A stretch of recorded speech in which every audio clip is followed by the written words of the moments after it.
Good afternoon and welcome to today's webinar, Following Your Specimen Through the Lab, Understanding Your Pathology Report. My name is Michelle Dixon and I am the Program and Development Director for the Massachusetts Breast Cancer Coalition, and I'd like to thank you all for joining us today. I am very pleased to welcome today's speaker, Dr. Michael Misialek. Dr. Misialek is the Medical Advisor to the Massachusetts Breast Cancer Coalition and serves as the Associate Chair of Pathology at Newton-Wellesley Hospital. He is the Medical Director of the Vernon Cancer Center, Chemistry Laboratory, and Point of Care Testing. With an academic appointment at Tufts University School of Medicine, he regularly instructs medical students and pathology residents. He is a strong advocate for pathology and is very active in the College of American Pathologists, where he is an inspector and has conducted numerous hospital laboratory inspections, both nationally and internationally. He's received his MD from the University of Massachusetts, where he completed a residency in anatomic and clinical pathology at the University of Massachusetts Medical Center and did a fellowship in general surgical pathology at the University of Florida. Michael, thank you for joining us and welcome.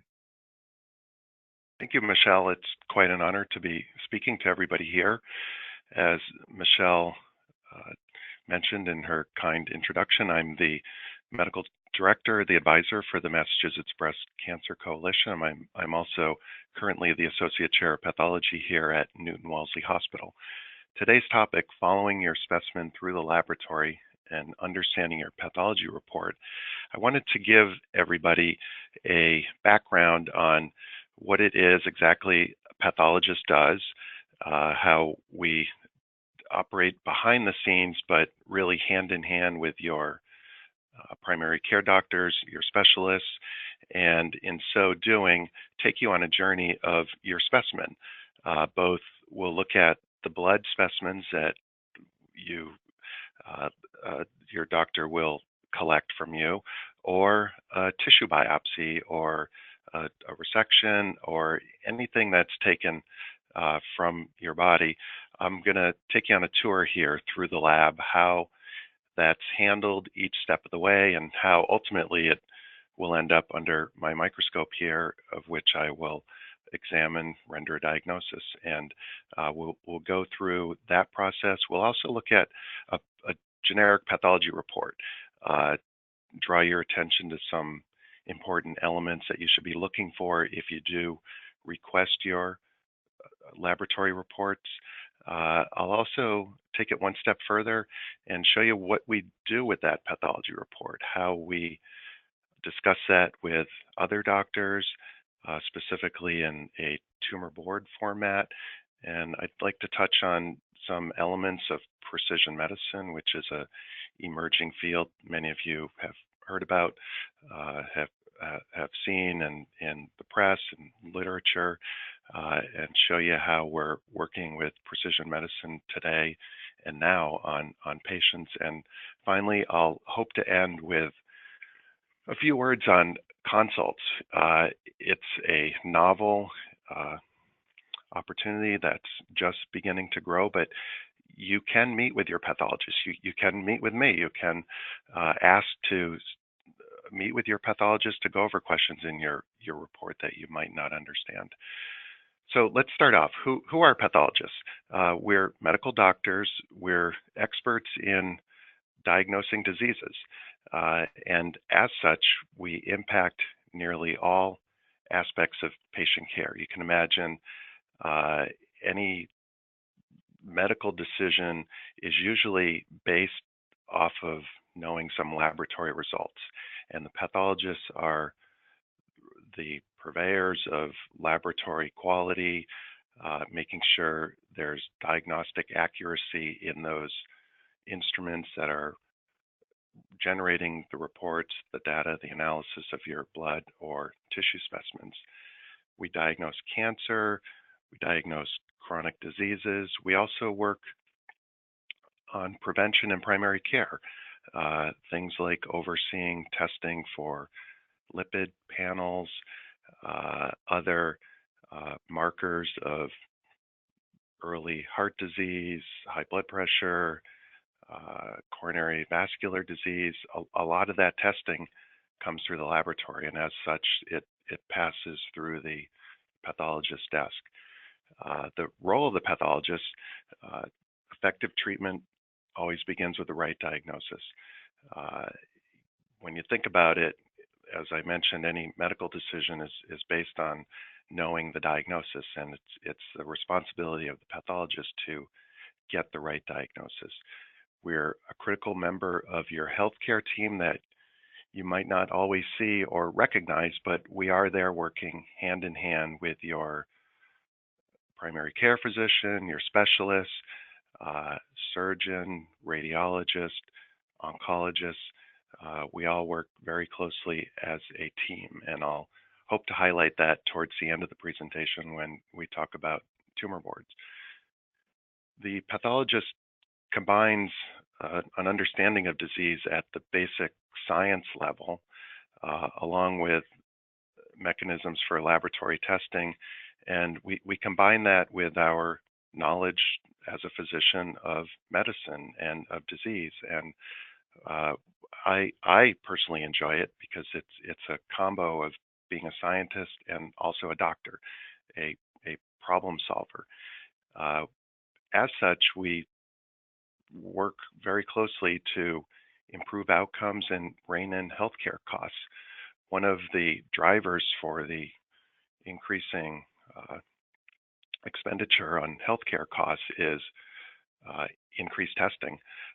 Not only more testing, but more expensive testing. Test volume is constantly going up.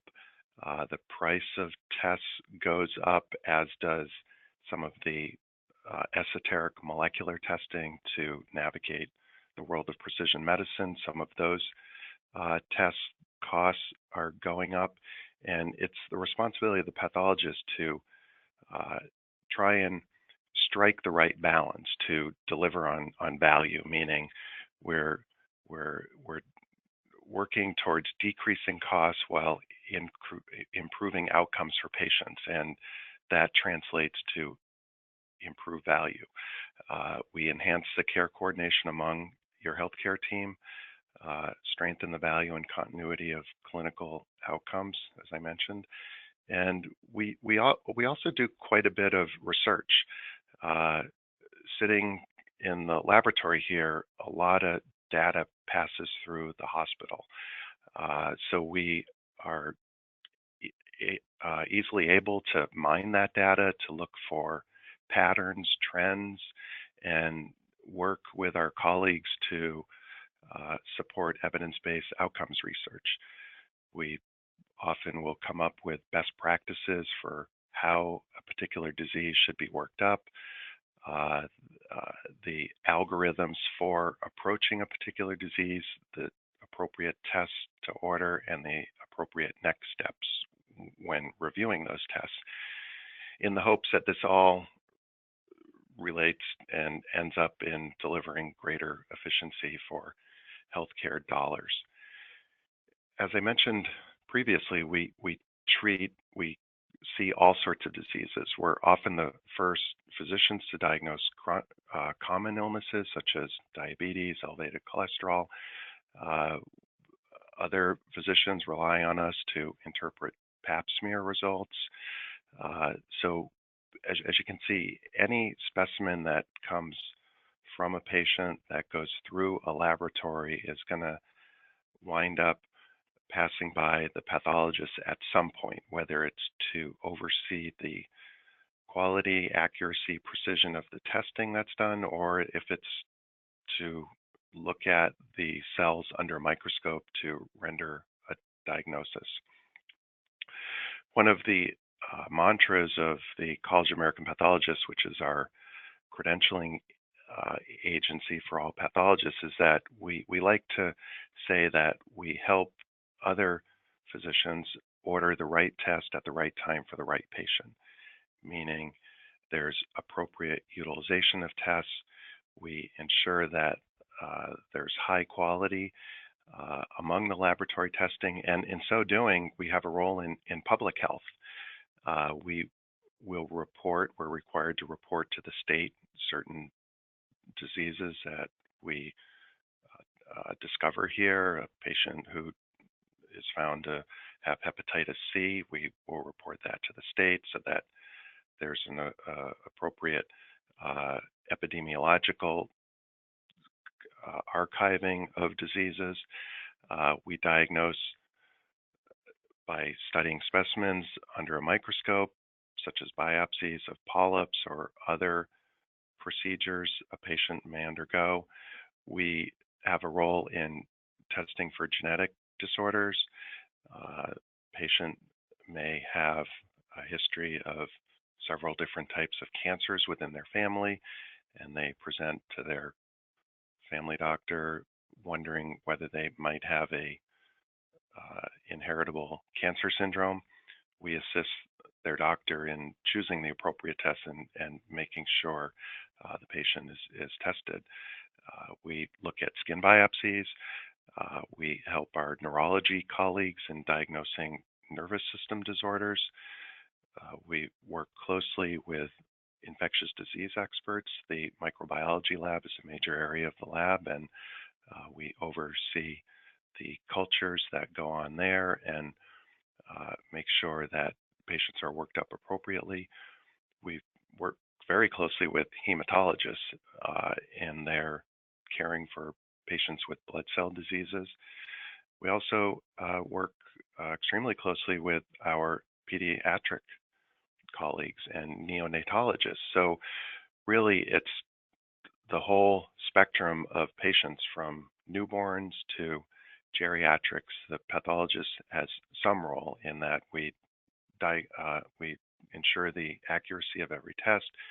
We guarantee that patients receive fast, high quality, and safe lab tests. So that's a little bit of background about pathologists in general, what we do. I have a personal pleasure in advocating for pathologists and educating the public about what we do and dispelling some of the myths or stereotypes that a lot of the public may have about pathologists. We don't just do autopsies. This isn't Quincy or CSI. We care for living patients. We help in your day-to-day activities, making sure that you remain healthy. And let's now switch gears and follow a blood sample from collection through the lab, and I'll show you how what happens to your specimen after it's collected at your doctor's office.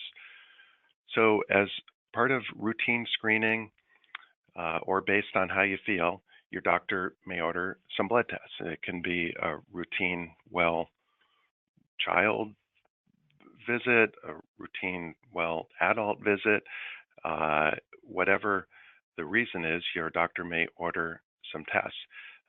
They often will consult with the pathologist about, is it the appropriate test that they're ordering? Is there something else they might consider? A lot of times they won't consult with us because it's routine tests, but sometimes when there's a esoteric disease under consideration that might involve some sophisticated testing that they might not know all the nuances of, they often will reach out to me. Or I proactively might reach out to them.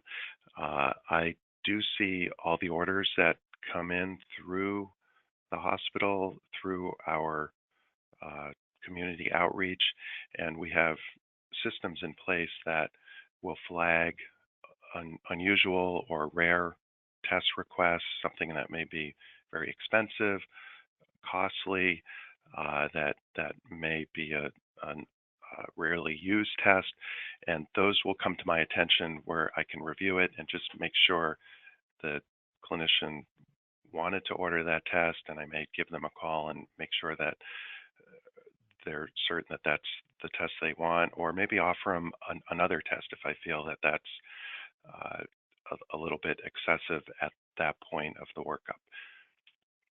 Your blood sample, once it's collected, it's sent to the laboratory. The pathologists are the medical directors for most laboratories. We help set and maintain lab quality by ensuring laboratories are accredited by local, state, and federal agencies, and they meet the highest quality of standards. As a pathologist, our name goes on the certificate that we have uh, uh, overseen the testing in this laboratory, and it meets those criteria. Another nice thing about my job is that the credentialing agency, as I mentioned, the College of American Pathologists, it's a peer review process, meaning when you go to your laboratory, you can look and you may see a sticker in the window that says it's CAP accredited, and that means it's passed those high level of standards for accuracy, diagnostic precision, ensuring quality, and it's been inspected by a team of pathologists from another hospital.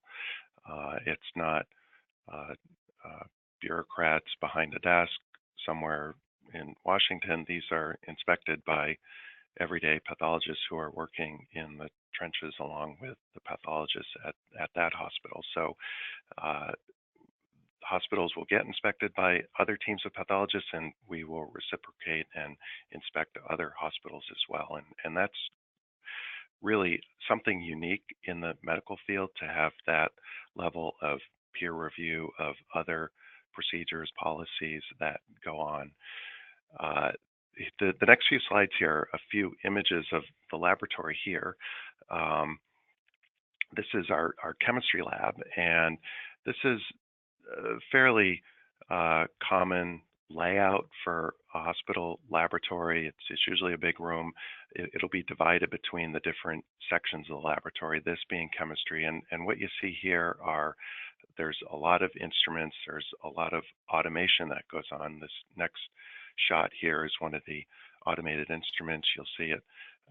It's actually dipping down to grab a test tube, move it to another location, and this whole platform brings specimens through the analyzer and gets tested. As you can imagine, it's very high volume. The only way to deliver consistent, accurate, reproducible results is through automation. So many of the bigger laboratories will have quite a bit of instrumentation that's automated, that is carrying one specimen from the next through a track system, very sophisticated processes. Another area of the lab, this one here, is the hematology area, and you'll see a couple of our techs here. They're looking under the microscope at blood smears and doing counts of blood cells, doing differentials. So the analyzer will give a differential, and if there's a flag, if a patient is found to be anemic, or if they have a high white count, their platelets could be abnormal, or there's some abnormal cells that are flagged, that slide will get pulled out, examined by one of our technicians here, and they will often bring it over to the pathologist for a review. We might look at it and call the doctor with some questions and make a comment on the report. Another area of the lab is the blood bank, and pathologists oversee the day-to-day operations of blood banks within the hospital. So we ensure safety of the nation's blood supply, the testing of the blood when it's donated to make sure it's acceptable for transfusion to another patient, and also the transfusion process. Blood can be thought of as a drug. Your doctor may prescribe or order a transfusion for a patient when they're in the hospital. And there's a lot of work that goes on behind the scenes to ensure the safety of that transfusion, to make sure that there's not a transfusion reaction, to make sure the units are compatible. And you'll see here in our refrigerator, there's Group O blood, Group A. We generally will keep all blood types on hand with a hospital that has an operating room, emergency room, or an ICU, there's often a need for blood daily for patients who are bleeding actively or have chronic anemias or other blood disorders that require transfusion, not only of blood products like blood, but also plasma, platelets, and other factors, other clotting factors that blood banks are responsible for testing.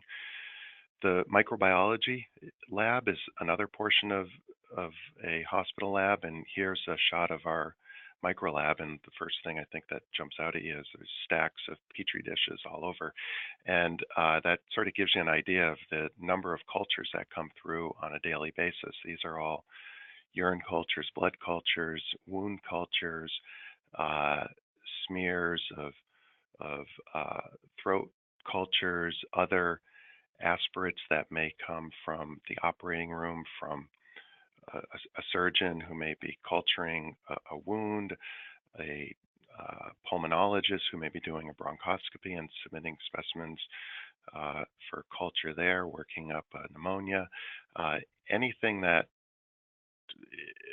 where an infectious disease entity is in the differential of a patient's illness, there's going to be a culture done, and that's going to be examined in the microbiology lab.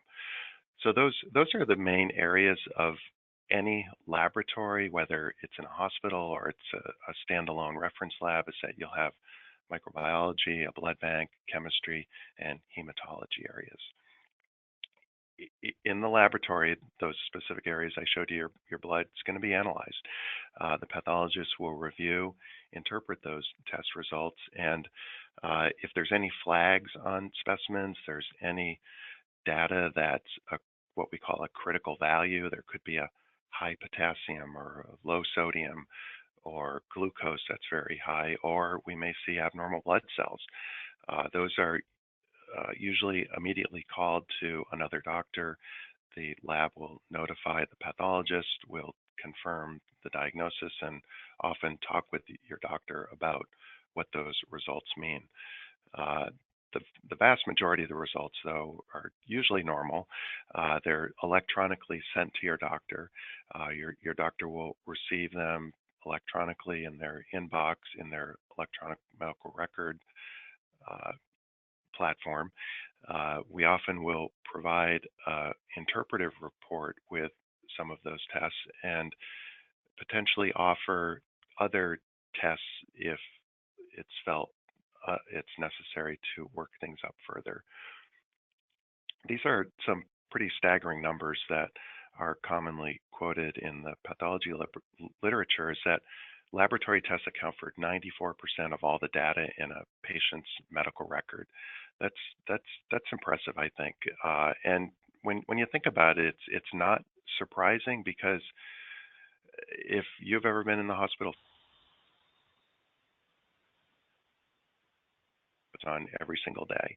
A patient may have a biopsy, they may go to the operating room, a resection is done, a blood sugar is done. All of those are laboratory tests that flow through the pathologist's domain. And specifically, pathologists in the laboratory testing, that 94% of the data that's in the health record drives 70% of all medical decisions, which is also a surprising number. But when you think about it, your doctor is not going to make medical decisions generally without having some data, whether it's laboratory testing, radiology results, some data to refine a differential diagnosis they may have, or to check for wellness, to rule out disease. So it shouldn't be a surprise that the laboratory data accounts for a huge percentage of decision making in medicine. So that's the blood specimen as it goes through the laboratory. What about your biopsy? That takes a little bit of a different route. There's less biopsies than there are tissue specimens generally going through a laboratory. So the first thing you'll notice is that it's often not as automated. This requires a lot of hands-on precision work that is done by technicians in the laboratory here. And here's one of our histology technicians, and this instrument here is called a microtome. And within it is this little block of paraffin tissue you can see here that I'm highlighting, and there's a small biopsy in that paraffin block that was taken the previous day. When that biopsy, let's say that's a skin biopsy of maybe a changing skin lesion on a patient's arm, that will have come into the lab the previous day. It will have fixed in formalin overnight, and then the next day after it's been processed, it's placed into paraffin wax. And using this instrument, small little cuts are made, little slices of that. I use the analogy of a deli slicer at a grocery store, and that those little slices are placed onto a glass slide. They're put into this instrument. This is a stainer, and over in this bay are different stains that the slide will be automatically dipped through to create a stain here that I just took this photo this morning under my microscope, and I'll look at that, make a diagnosis, dictate the diagnosis, generate a report, and sign that out. Now that's the same process whether it's a skin biopsy, it's a breast biopsy, it's a polypectomy from a colonoscopy. That tissue flows through the histology lab. It's made into a glass slide, and it's something that I look at under the microscope. The next few slides here, I wanted to give you a flavor of what some of these tissues look like under the microscope. And being an advisor for the Massachusetts Breast Cancer Coalition, I put a few images in here of breast cancer. This is a core needle biopsy. So this is something that would have been done in radiology because of a abnormal mammogram or ultrasound or something that was detected on MRI or even felt by a patient as a mass or abnormality. And patient will have had a stereotactic biopsy done in radiology, will receive small slivers of tissue, just like you saw in the previous images. Those will be embedded into paraffin, cut, placed onto slide, and stained. And this stain that we're looking at is called hematoxylin and eosin, or we abbreviate it H&E. And what it is it's varying shades of oranges and these blues or purples. The blue or purple highlight cells. The pinks, oranges are more of this extracellular matrix or this connective tissue. And what we're looking at here is a breast biopsy, and all of these structures here, these are breast ducts that are filled with cells. And this is breast cancer. This is ductal carcinoma in situ. In situ meaning it's confined within all of these little tubules. And I'll show you the difference of what invasion looks like. But technically, at this point, this is not an invasive cancer. It's in situ. It means it's respecting the outlines of the ducts. It hasn't broken through into the pink material here, the extracellular matrix, and it's respecting the confines of the ducts. This is another core biopsy, and this is the whole biopsy. You can see the edges are straight because the needle will go in, will biopsy and take out a core of tissue.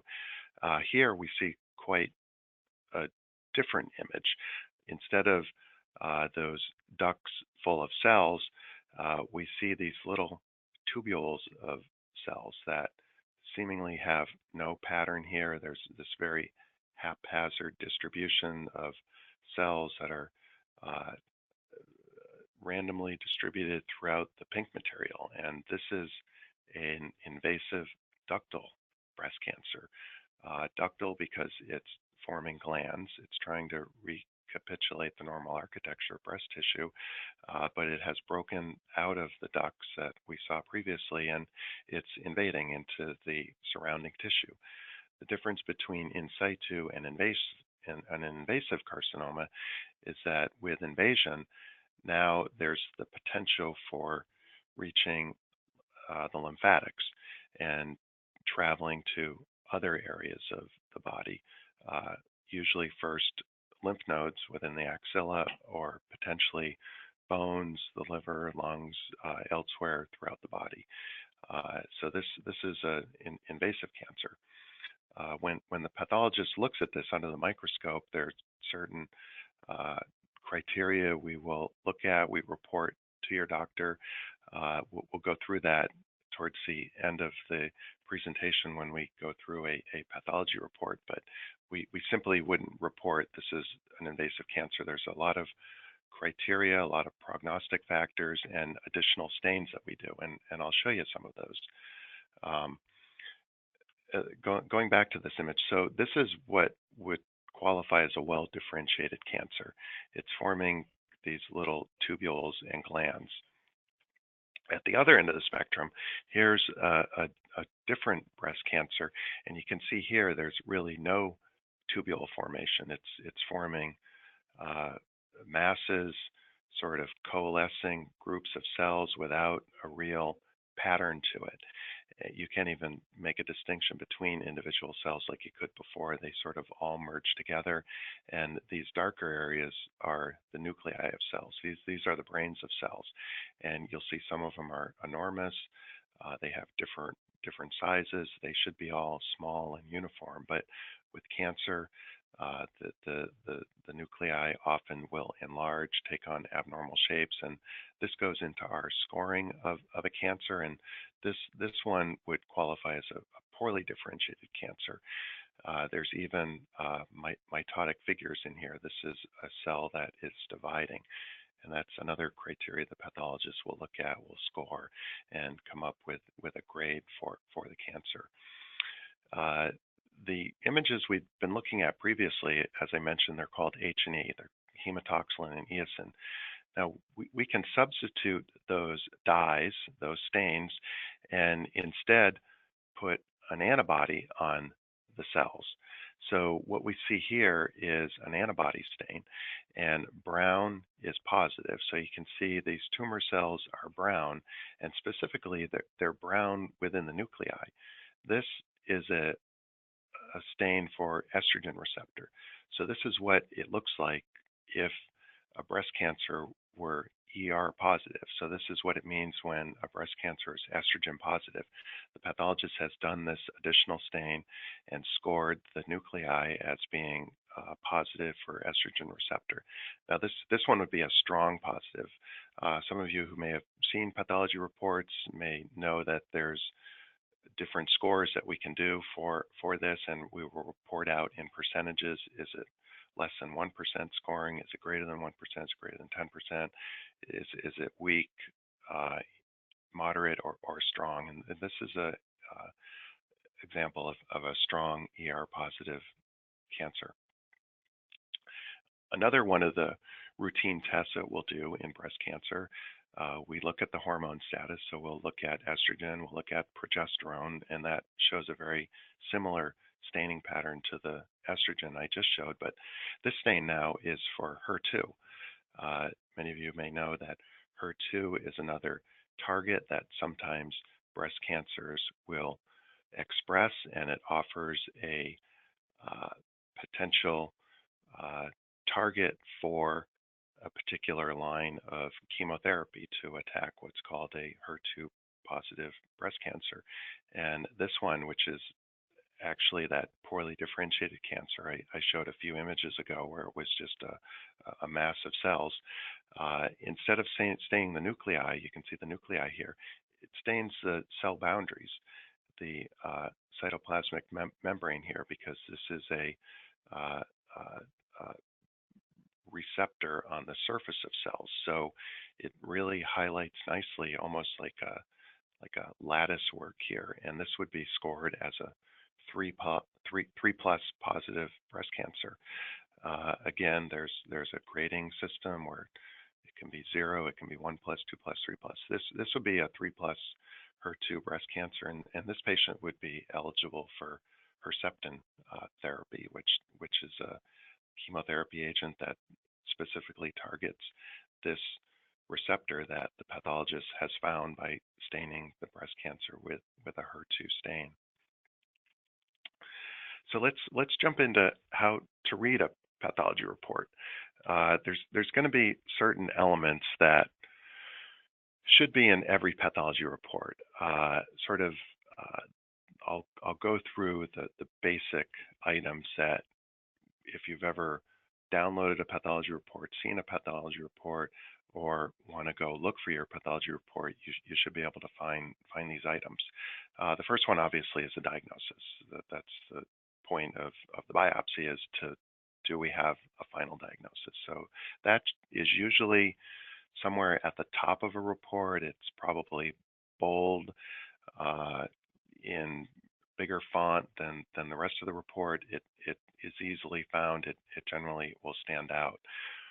Below that, somewhere in the body of the report, is what we call a gross description, and that's what the tissue looks like when it was received here by the pathologist in the laboratory. We will give a very detailed description of it. For instance, if it was a lumpectomy for a breast cancer, we'll describe that. We'll give the size of it, the color, the consistency.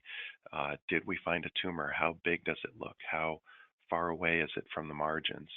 What other portions of tissue are present with that specimen? Are there lymph nodes? How many lymph nodes? What do they look like? All of that is going to be found in the gross description of a report. The next one, often that is present, is a microscopic description. So when the pathologist has the slide of that tissue, they will describe what they're seeing, and they'll describe what the cells look like. Are they large? Are they well differentiated? Is it poorly differentiated? Is it showing other prognostic factors that are going to be important for the diagnosis?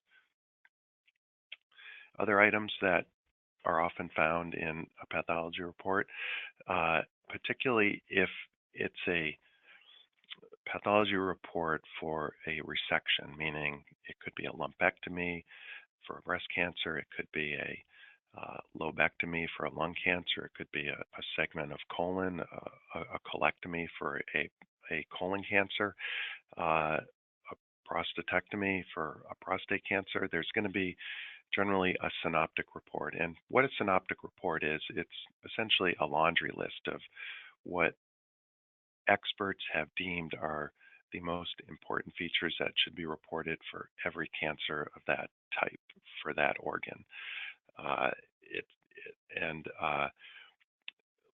We can go through some of those features, such as what's the grade of the cancer? Is there invasion into lymphatics?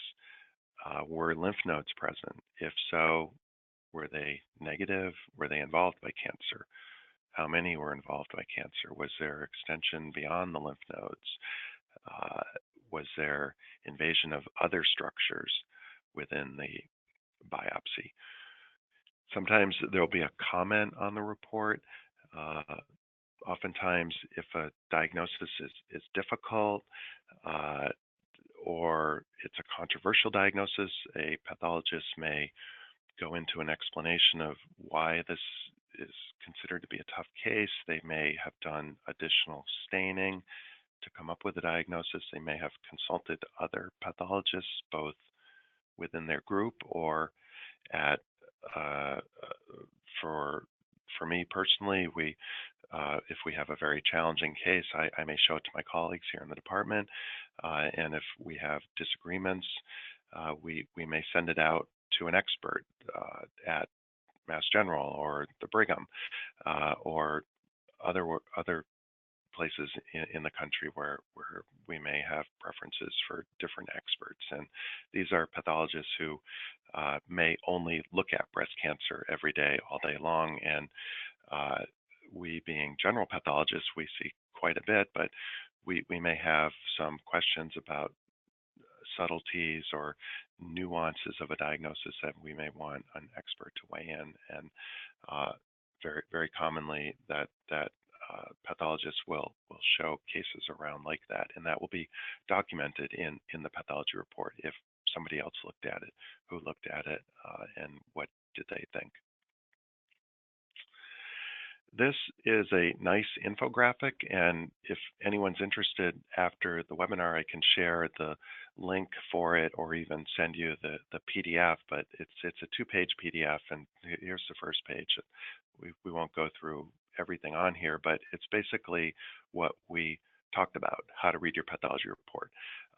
What's at the top of the page generally is a patient identifier, some clinical information, the logo of the hospital. The second page of the infographic here kind of goes through what we talked about. There's a diagnosis, there's a gross description, there's a microscopic description, often a synoptic report, and maybe a comment here. And if anyone's interested, they can shoot Michelle an email, myself. I'll give you my contact info at the end of the presentation here, and I'm happy to share that with you or answer any questions you might have. So what do we do with that pathology report? The pathology report often, if it's a cancer, it's brought to a tumor board. And a tumor board is a multidisciplinary team, and this is just a stock image, not necessarily at my hospital, but it's very characteristic of what a tumor board is. A pathologist, you can see here their scope, they're sitting here at the front. The other members here of the team may be radiologist, a surgeon, an oncologist, there could be a radiation oncologist, nursing, social workers, your entire care team, often a patient navigator is there as well. And each patient is presented. We go through, we will project the images of the slide onto a screen, and we will go through what that report means to everybody, what each line item that is important for that disease process for that patient. And the radiologist will get up, give a presentation, show the images, whether it's a mammogram, an MRI, a CAT scan, a PET scan, and then we'll have an open discussion and discuss what's the best treatment options and tailor the treatment options for that particular patient. That's what a tumor board is. All hospitals have a tumor board. Some have a general tumor board that meets weekly, where different types of cancers are presented. Other hospitals have more specialty tumor boards, so it's broken out into a specific breast tumor board, lung tumor board, colon tumor board,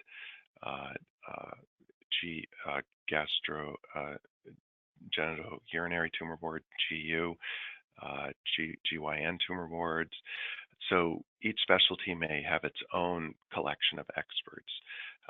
And we really can't talk about a tumor board in 2018 without talking a bit about precision medicine. So the next few slides here, I'd like to show you exactly what is precision medicine, how is some of the findings that the pathologist reports useful in determining whether a patient may be eligible for a trial or a precision medicine therapy. So this is just some background. So if we have a collection of patients and let's say they all had breast cancer, if we were to give them the same chemotherapy regimen regardless of their tumor, we'd expect some patients the drug would be beneficial and it wouldn't be toxic to patients. Other patients, the drug may not be beneficial at all and may be harmful. Some it can be beneficial but have some toxicity, which is a vast majority of patients. There is effects to chemotherapy, but there may be some benefit. And then some patients, it's not toxic, it's not beneficial, so it really didn't do anything. And is there a way that we could pre-select these patients before we give them the drug to figure out what bucket what category they fit into here. And that's essentially what precision medicine is. It takes a group of patients and usually through molecular testing, looking at the characteristics of their cancer, their tumor, the signature, the unique signature that that tumor possesses and expresses, we'll be able to put patients into different categories here.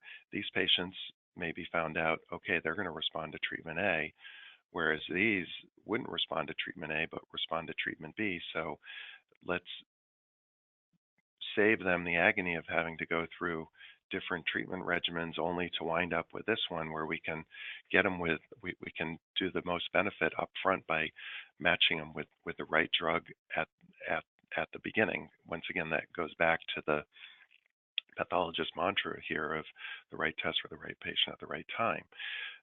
This is sort of just another expanded cartoon off of the last one where we're looking at patients. We will receive a tissue biopsy and run some molecular analysis. We will look at the genes. We will look at whether there are certain mutations present where looking, is there a target in that patient's tumor that could be eligible for either a clinical trial or one of these targeted therapies, and then put them into a category where we're looking at patients with breast cancer, colon cancer, lung cancer, or we're looking at patients who have a specific mutation and offering them different arms of therapy. So really, precision medicine has transformed medicine here over the past few years. Here's an example of precision medicine that I want to just pull out that's relevant for breast cancer, and this is Oncotype. Many of you have probably heard of the Oncotype score for breast cancer, and what it does is it looks at genes that drive the proliferation of breast cancer, and through an algorithm determines a score whether that patient is a low risk, an intermediate, or a high risk for recurrence. And specifically, this is for small tumors, low grade, that haven't spread yet to lymph nodes. And this is an example of a precision medicine tool that can offer the clinician additional information of, is this patient at high risk for recurrence, and should they get chemotherapy in an adjuvant fashion, meaning after they've undergone surgery or biopsy, would they benefit from getting chemo before a recurrence to hopefully prevent a recurrence? Because some tumors may look identical to me under the microscope, but they could fall in different spectrums here in the Oncotype report. And it's only by getting down and drilling down to the genes, the unique molecular signature of that tumor, where we can begin to sort out why some tumors behave the way they do that look identical to other tumors that may behave completely differently. So that's precision medicine. The last topic I'd like to take the last few minutes is to talk about Pathology Consults. It's a novel concept, as I mentioned at the beginning of the talk, and something that is emerging. Personally, we offer it here at the hospital. I have colleagues at other hospitals around the state that offer it, and you can ask your doctor if you could speak with your pathologist. We're happy to show you the slides, to go through your pathology report if you have questions. Here's one of my colleagues, Dr. Joseph. She's the chair of pathology at Lowell General, and she's formally set up a process here of a consult program, and the hospital markets this, and she's had extremely terrific response from patients. In fact, we collaborated, she and I and some other pathologists from across the country who are doing similar programs where we meet directly with patients. And just last week, we had our study. It was accepted and published last week in the Archives of Pathology and Laboratory Medicine. And what we did is we created a a questionnaire for patients who came in and met with a pathologist and looked at their tissue. And here's some of the questions we asked them. Did you think there was enough time to address your questions or concerns? And you can see for a lot of these questions, it was very, very favorable. Was the description of your biopsy report by the pathologist presented in a language that was clear and understandable? Did viewing your slides give you a better understanding of your disease? An overwhelming majority thought so. Now that you have seen the disease face to face, do you feel more empowered? Another high percentage.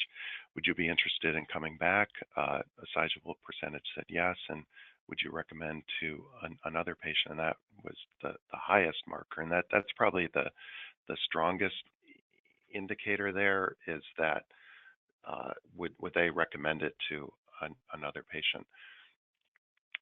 Here's some of the feedback we got from patients that we captured and we actually published. And what was the most memorable portion of your meeting?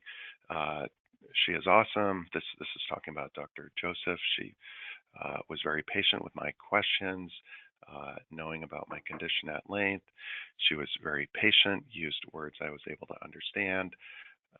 Do you have any additional comments?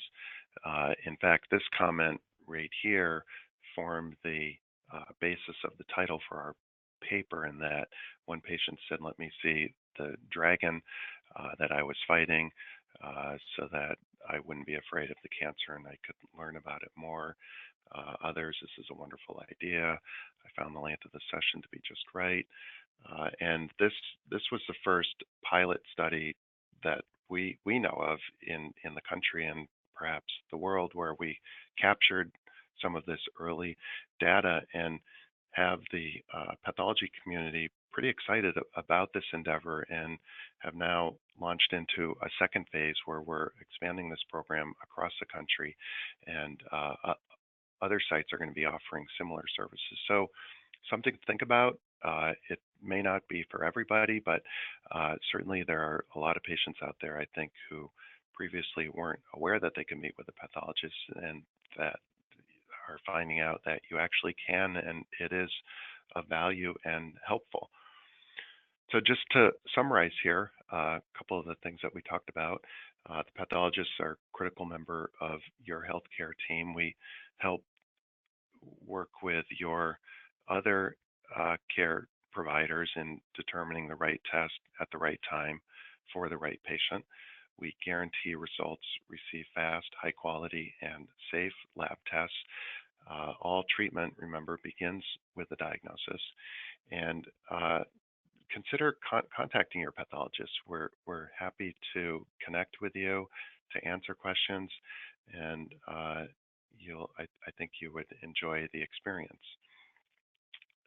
As I mentioned earlier, you have any questions, you can shoot me an email. That's my direct email address. I will respond to it. I forgot to put in my Twitter handle, but I'm on Twitter as well, as my handle is at Dr. Misialek. You can shoot me a question through there or connect and follow along. I like to share important work that's being done specifically around cancer, around precision medicine, that's helpful for patients. And once again, I want to thank you all for listening. I want to thank Michelle, Cheryl, the rest of the MBCC board for the honor of presenting to you and helping you explore a little bit what goes on in pathology in my world, and hopefully giving you a better understanding of what goes on behind the scenes. I'm happy to take any questions. You can shoot to Michelle in the last few minutes here. I can try to answer them or do them offline via email. Thank you again. Terrific, thank you. And in fact, I do have a question that's come through for you. You had mentioned it briefly just at the beginning, but if you could touch on where you see the role of pathology in in prevention. Specifically, the question was as it related to cancer. Mm-hmm. So I think it's a two-pronged answer. First, many pathologists are involved in research, and right now there's a lot going on in the precision medicine field around so-called liquid biopsy, and you may see this in the press. There's a lot of companies out there that are on a quest to find a test that can look at your blood, which we are calling a liquid biopsy, examine the genetic information there, whether it's the DNA, the RNA, or the protein, and potentially find cancer before it even has a chance to develop, to find the markers, to find those patients that may have a predisposition to a particular cancer, and through that testing, then be able to help inform that patient their best choices for keeping that cancer away, whether it's something prophylactically that might be done, whether it's lifestyle modifications or a drug therapy to curtail the development of that cancer. That's the ultimate goal, I think, of a lot of clinicians out there, is to prevent disease before it happens. And I think that's going to happen through development of these liquid biopsies, further development of what's going on now. We're already using liquid biopsy to monitor cancers that have already developed and to look for mutations in cancers, to predict resistance to chemotherapies in patients who already have cancer. But the next step is to find those markers to predict which patients we can prevent it from happening. So that's the ultimate goal. But I've mentioned two prongs. So that's still kind of in the research area. In the day-to-day operations, we all the time help our clinical colleagues help determine the best algorithms for cancer prevention. So we are constantly updating the guidelines on pap smears, for instance, for cervical cancer detection and prevention. And there's a lot of work now that's coming out of HPV testing, and how does that fit with pap smear testing? Should you test for both? Should you test for just HPV, or can you get away with testing only for HPV and not doing a pap smear? Those types of questions are in constant discussion with pathologists and the experts, the OBGYNs. For virtually any cancer, you could give an example like that. I'll give one more for prostate cancer. We are constantly working closely with our urologist to determine, is the PSA test the best test for picking up cancer? Are there other tests out there that might be useful for working up a high PSA and determining whether that patient needs a biopsy or not? So I think the role of the pathologist is to work hand in hand with your doctor in helping to design what's the best algorithm for a particular patient, what's the best test they should use for monitoring health and disease, and how can they intervene sooner than later to prevent some diseases. Wonderful. Thank you. Your question. Thank you very much. Thank you. Well, I know that we're coming. Yeah, it was a good question. It really was. We're coming to the end of our time. So, Michael, I do want to say again, on behalf of our board of directors and Cheryl Asimo, our executive director, we thank you for being our medical advisor and for taking the time today to share all of this information with our audience. And for everyone who has signed in today, thank you for joining us. If you are interested in watching the recording of this, it'll be up later on the MBCC website. And as Michael mentioned, please feel free to reach out to both him directly with questions or to funnel questions through me, and I will make sure that they get to him. This has been a great discussion, and I thank you all for your time today. Thank you. Thank you for the opportunity. Absolutely. Have a good afternoon, everyone. You too. Thanks, everybody. Bye.